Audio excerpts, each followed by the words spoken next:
Hey everyone, just want to do a quick video going over my night vision setup, sort of all the pieces, all the parts. In my opinion, something like this is the cheapest way to get a usable analog night vision setup. Most of the stuff is from China, but yeah, I'll go over everything piece by piece. But yeah, I got the 3D printed display stand here, and then I'll give you sort of a 360 view of everything all together.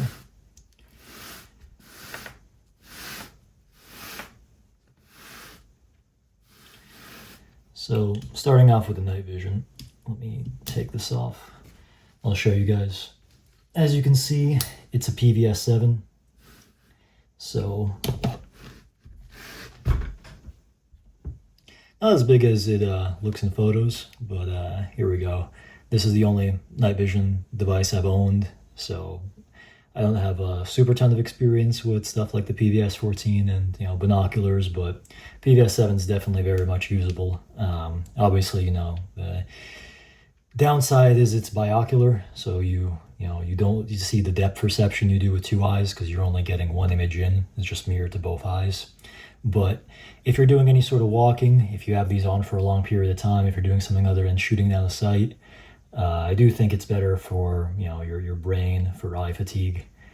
Yeah, if you're doing stuff like hiking in the woods, PVS-7 I think is definitely better than PVS-14. Obviously, if you have binoculars or something like that, that's it blows both out of the water. But yeah, so, and I got one of the I think it's from Ranger wraps, a Cordura fabric wrap, just a bunch of stickers that you put on sort of to match the green theme, and some 3D printed eye cup adapters. I guess they're not eye cups, but rubber things, so if you're wearing glasses or something, you don't have to scratch them up against the lenses. And on the front, I got a iris. This was like 25 bucks from Aliexpress. And as you can see, it opens and closes perfectly well, super smooth, stays open, doesn't want to close on its own.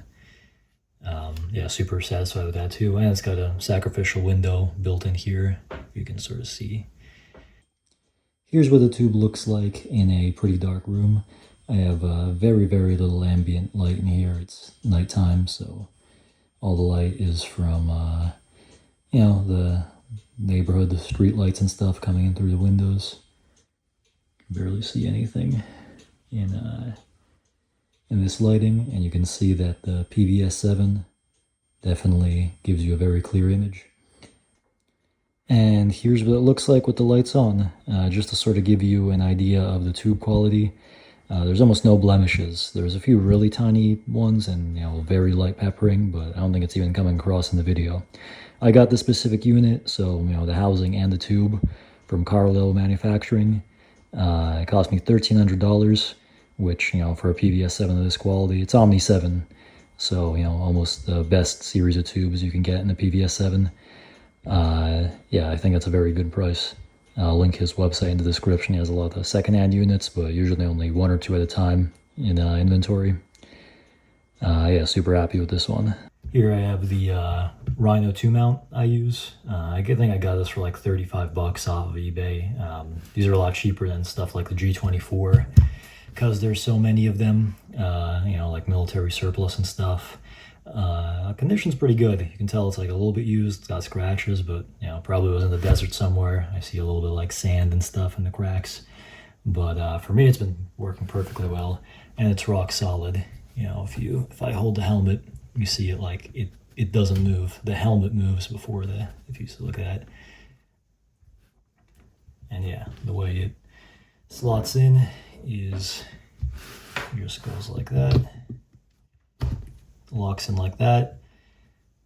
It's a dovetail mount, or sorry, not a dovetail mount. It's a bayonet mount, not a dovetail mount. So some people say it's worse, but in my opinion, it holds it perfectly well. I don't have any. It's not a point of failure. At least the whole setup's rock solid.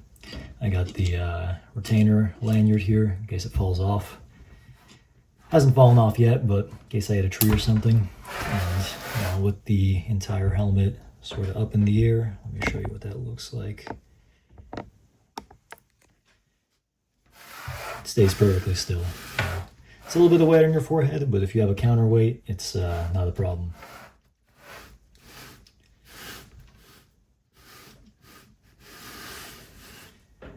So putting that back down, as you can see, it's now points forward. Put the camera back down. Points forward, and yeah, no issues with stability.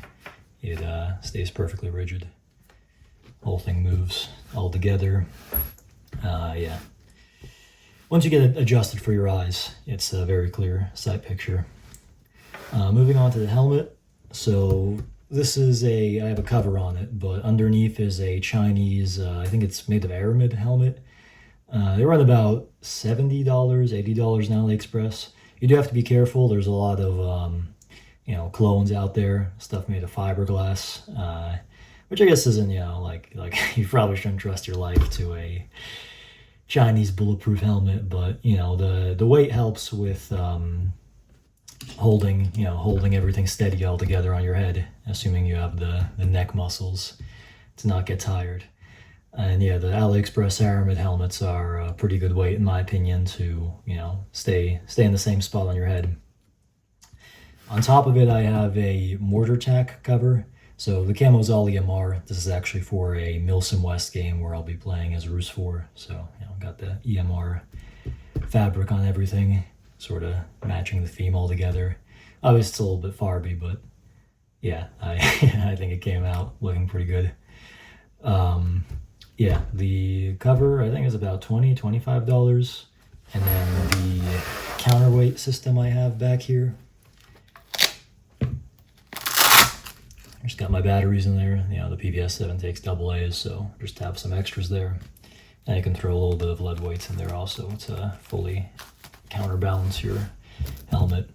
But the counterweight was about 35 or 40. It's like a whole system, and it integrates together with the helmet really well. If you look, you have the Velcro on the sides here. These things go in and they attach the Velcro on the helmet cover. So once you got it on, you know, and then you got these clips that sort of come together and attach to the helmet. It all comes together pretty well. Yeah, so altogether, you know, cover was $20, counterweight was $40, $60. Shipping's a little bit expensive, but, you know, if you're getting other stuff there, it's not too bad. Yeah, and then I got the Earmore M32s for my hearing protection. So these are the Pro version, which you can find on AliExpress if you, you know, find a shop selling them. Let me show you what these look like. I get the other one actually. That one's got the mic on it. So it's a full gel cup. This is only the new version. I think the older versions have a foam or rubber or whatever seal, but the gel makes a very good seal with your ear. I haven't shot you know, real steel under this yet, but it's yeah, you know, it like clearly muffles. And the hearing protection, you know, it's at the very least better than Howard Lights and similar stuff. You know, obviously it's not contact level, but for what you're paying, very much a good choice. Back on.